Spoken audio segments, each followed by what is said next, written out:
आदरणीय अध्यक्ष जी, सम्मानित मंच, किसान बिरादरी के सरदारों, नौजवान साथियों, मेरी माताएं, बहनें, बच्चों, पुलिस प्रशासन के लोग, पत्रकार बंधु, मुद्दा इस गांव में, क्योंकि कई लोग गए इस क्षेत्र से और सबसे पहले इस क्षेत्र से जो ट्रैक्टर गए होंगे उन किसानों का फोन आया।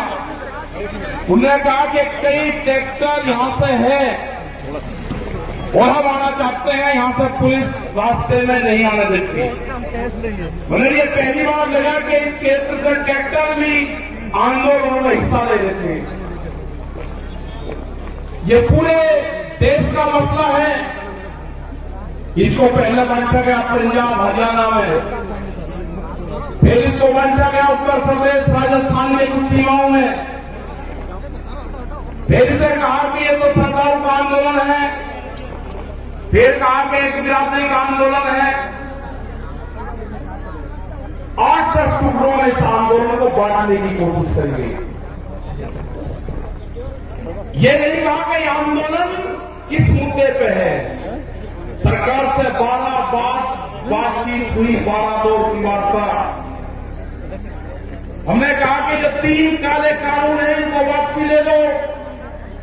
किसानों से आपने नहीं पूछा। गोदाम, बड़े बड़े गोदाम पहले बन गए और कानून बाद में बने हैं देश में, इसलिए व्यापारियों के कहने से उनके हितों का साधने के लिए कानून बने हैं। हमने कहा कि एमएसपी में कानून नहीं है। आज भी राजस्थान के बहुत लोग, जब हम भरतपुर से आ रहे थे, ट्रैक्टर टोलियों में अपने परिवार के साथ माफी के क्षेत्र के लोग जा रहे थे, जाते हुए हमने उनको रोका। उन्होंने कहा कि बाजरा है हमारे पास में, गेहूं है, हम इसको मंडी में बेचने जा रहे हैं। इनसे पूछा कि बाजरे का एमएसपी का रेट क्या है जो भारत सरकार ने तय करा। उन्होंने कहा कि हमको नहीं पता क्या रेट है। मतलब आज भी देश में ये हालात है कि किसान को सरकारी रेट का नहीं पता। मंडी में उसकी बोली लगती है। जो किसान अपने घर से अनाज लेकर चला गया, व्यापारी उसकी बोली लगाएगा, उसको उसकी कीमत का नहीं पता कि क्या मिलेगा। बाजरे का 2100 रुपए का भाव है। हमने कहा कि आपको कहना कि जो सरकारी रेट है उसके कम पे मैं खरीद नहीं करूंगा, आप वहीं पे बैठ जाना। वो 1100 से 1200 रुपए में बाजरे को बेच पाएगा किसान, 1400 और 1500 रुपए में गेहूं को बेच पाएगा। जब उसकी फसल 1 महीने बाद में उसकी फसल आ जाएगी, उसके घर में अनाज रखा है, उसको बेचने गया है। लड़ाई यही है। लड़ाई किसी जाति की नहीं है। लड़ाई है कि एमएसपी पे कानून बने। मिनिमम सपोर्ट प्राइस जो है 1975 रुपए से कम पे गेहूं का भाव नामित हो। वो चाहे सरकार खरीदे या कोई व्यापारी खरीदे, उसके कम पे खरीदना हो। 2100 रुपए के आसपास का बाजरे का रेट है। बाजरा उसके कम पे खरीदना हो। मक्का 1700-1800 रुपए का रेट है, उससे कम पे खरीदना हो। धान 1800 रुपए से कम पे खरीदना हो। ये है कानून। इसके लिए लड़ाई वहां पर चल रही है। 100 दिन के आसपास लोग आ रहे हैं। सरकार तैयार नहीं है। सरकार ने कहा कि किसान की जब फसल की कटाई होगी, किसान अपने खेत में आ जाएगा, आंदोलन अपने आप खत्म हो जाएगा। उसके एक ही जबान से किसान अपनी फसल उड़ानी शुरू कर दी। उसने कहा कि आंदोलन करेंगे हम, अगर फसल हमारे बीच में आएगी उस फसल को उजाड़ देंगे। आपने हरियाणा, पंजाब, उत्तर प्रदेश, राजस्थान की जगह में बहुत किसानों ने उजाड़ी फसल। हमने कहा कि फसल को बर्बाद न करो, ये आंदोलन भी चलेगा, ये फसल भी किसान काटेगा। ये आंदोलन कितना लंबा चलेगा ये तो नहीं कह सकते, लेकिन जो 40 लोग हैं, जो कमेटी के लोग हैं 40, उनके पीछे पंचायतें हैं, उनके पीछे सरपंचों का हाथ है, उसके पीछे पूरे हिंदुस्तान के किसान ने आस्था जताई है कि दिल्ली में चलने वाला धरना मेरे फसलों के रेट तय करेगा। ये लड़ाई बड़े पूंजीपति से है, सरकार उनकी सपोर्ट में है।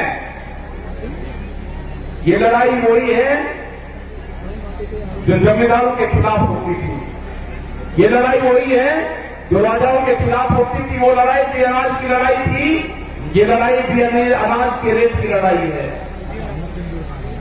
मैं नौजवान साथियों को अपने, जिसने इस पूरे देश के आंदोलन की कमान नौजवानों ने संभाली है। अब की बार ये बहुत कम देखने को मिलता है कि नौजवान किसी के क्षेत्र में आंदोलन की कमान अपने हाथ में संभाली हो, तो वो आंदोलन कभी फेल नहीं हो सकता। वो आंदोलन फेल नहीं होगा कभी भी, क्योंकि जिस तरह से शाहजहांपुर और पूरे दिल्ली के क्षेत्र में यहां का नौजवान निकला है, उसने जाति धर्म सब चीज को भुला के, वोट को भुला के, कि कौन किस क्षेत्र का है, मेरी वहां पे आपस में क्या लड़ाई क्या टकरार है, सबको चीज को भुला के उसने दिल्ली के आंदोलन में शरीक हुआ।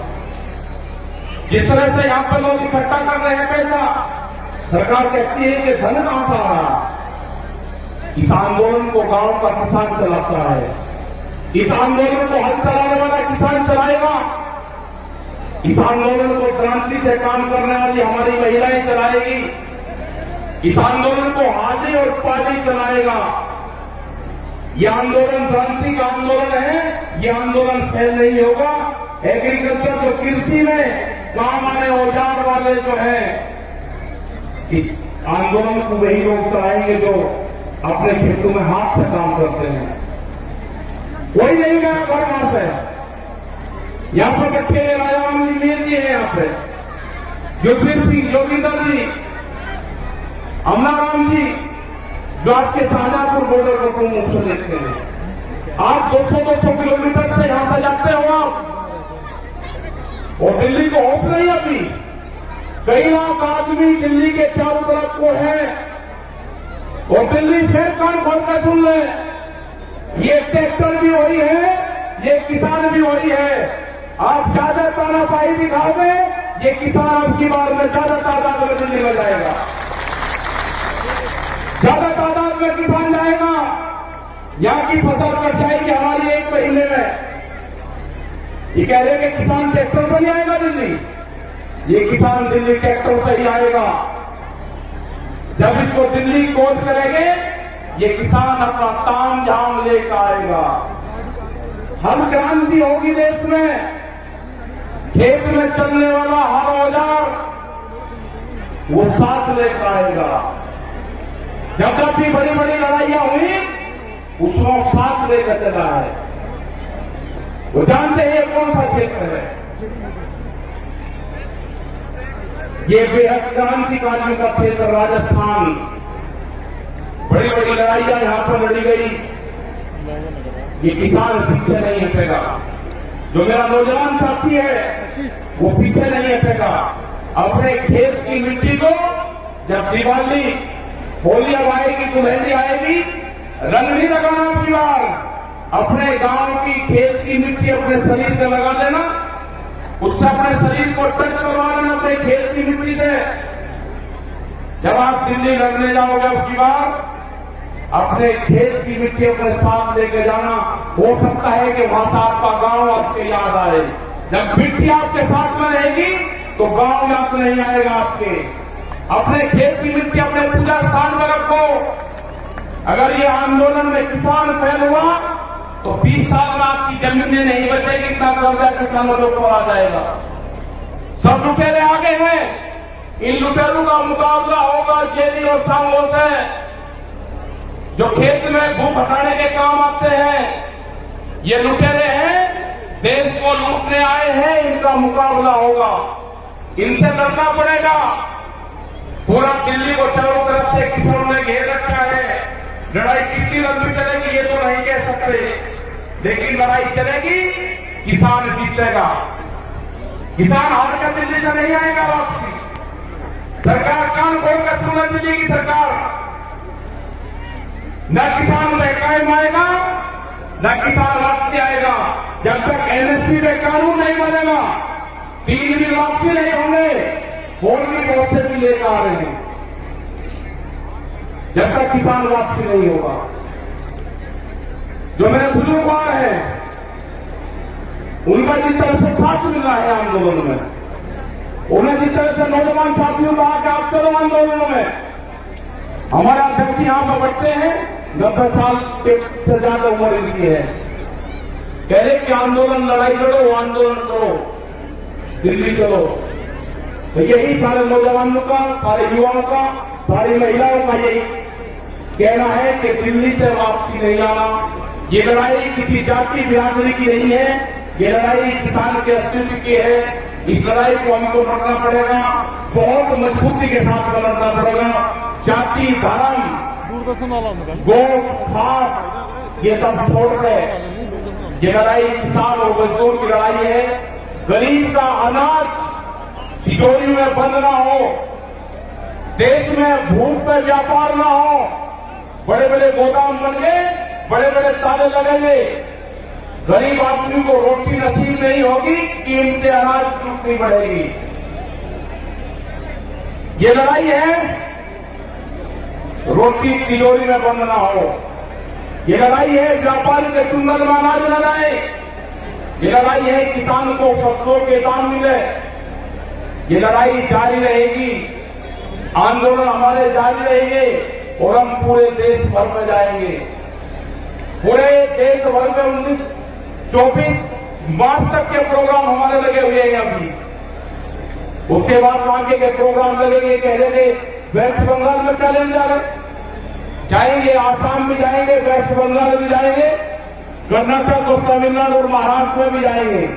पूरे देश में किसान जाएगा, 40 लोगों की जत्थेबंदी है वो जाएगी। और जब तक भारत सरकार कानूनों को वापसी नहीं लेगी, जब तक एमएसपी पे मिनिमम सपोर्ट प्राइस पे कानून नहीं बनेगा, ये किसान दिल्ली को नहीं छोड़ेंगे। आपने इतनी बड़ी संख्या में यहाँ पे आए, आपका बहुत बहुत धन्यवाद। यहाँ पे जो ये मैदान है, जो कुश्ती मैदान है, भैरव बाबा का मैदान यहाँ पे है, उनको नमन करते हैं। इस पूरे क्षेत्र को, जो पहाड़ी क्षेत्र में यहाँ पर प्रोग्राम लाए के 81 गांव में जो प्रोग्राम किया, आपका धन्यवाद। जय हिंद, जय भारत, जय राजस्थान।